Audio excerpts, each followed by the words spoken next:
در ناحیه واسه با مقصد ترغیب طرز حیات سالم جلب ساکنان با ورزش با جلب صاحبکاران محلی ساختمان انشاءات نوی مجمع ورزشی ادامه دارد.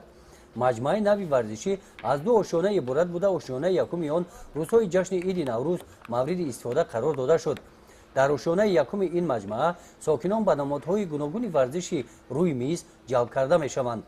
جمعیت ورزشی حاصلات و مکتب ورزشی ناحیه هم به این مرکز کوچیده این بعد فعالیت خود را با شرایط مساعد کاری همینجا پیش میبرند. روز دیگه مردم همین چیزا باوری نداشت که در همین یه مدتی کوتاه همین چیزا ساختن همینجا در مدت دادن و موقتا شتگی همینجا به هر جایی نازوی با قریبی باید زل همین بوکس کشوید همینجا زل گوشتی نکشوید.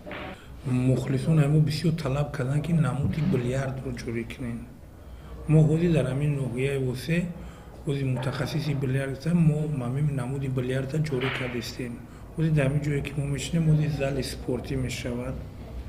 زل اسپورتی زین استولوی تنیس استولوی بیلیارد ما کشودیم همینجا برای همین جمع کردنی ورزشکاران که بچه‌ها به هر کاری بند نرفته همینجا اومده اینا بیلیارد بازی کنن اینا تنیس بازی کنن.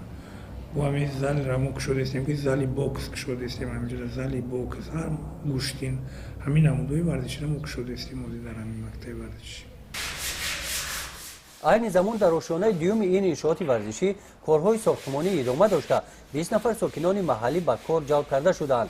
در نظر است که در این مرکز مغازه‌های فروش مال و اشیاءهای ورزشی به راه مانده می‌شوند. بعد انجام کارهای ساختمانی در این مجموعه امکان دارند در یک وقت تا 600 نفر ساکنان به ورزش فرا گرفته شوند.